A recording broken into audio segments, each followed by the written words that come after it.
Welcome back to Chris Daniel Space. You know the drill. So, on the segment, What Would Chris Do? We already have a situation too. Feel free to send in your situation. Like I said, this is a very good space to share opinions. And like the video, comment, share. Don't be shy. Don't be shy. You are welcome. This is my space. You are welcome. So, on situation two, on What Would Chris Do? This is coming from a lady. I'm going to read. She said, Chris, I'm 25 years and my boyfriend is 28. He's a really good man, but he's struggling financially and doesn't seem to have a clear plan. Fuck. I love him, but I don't want to spend the next 5 years waiting for him to figure things out. Would you stay because of love or leave because of your future? Blast. That's a very good question, really. You know, this one is a relationship. I'm going to be serious. Okay, but before I say what Chris would do, I'd want to say this. First of all, you love this guy, which is, is a bonus. You love the guy. And if the guy loves you back, now that is that is 80% out of 100. In your message, you said it doesn't seem to have a clear plan, which means you know what clear plan is, which means you can tell or you can actually help him out if you want to. If you want to. And if this guy loves you too and listening to you, that means it's possible for you to actually help him.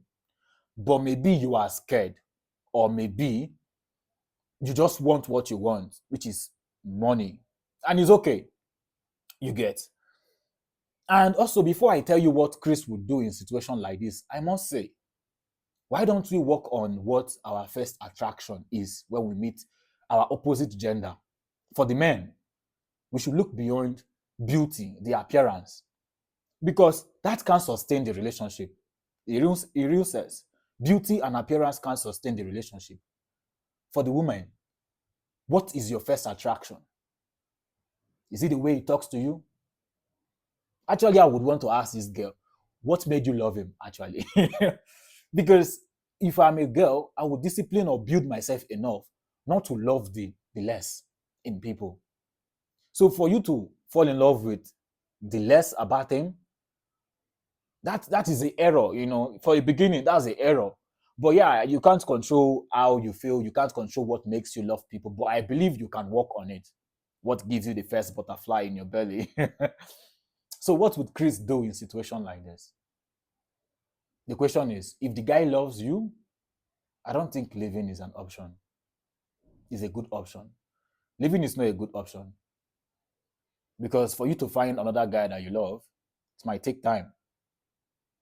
And you might not actually find the guy that you love.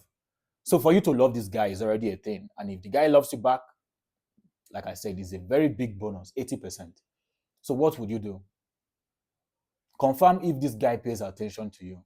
And if he pays attention to you, stay, because you can work things out with him. You can actually help him get his his plan straight. You can help if you want. But if you are scared and deep down you love money, or you love success, or you love, people with already established life, go for them instead of going for, that's why I also said, what is your first attraction? I think you should go for what you love more, because that's where you can stay. You can't go for a guy because of his look and jump out when the finances that you love more is not there. So go for what you can stay for. That's my opinion.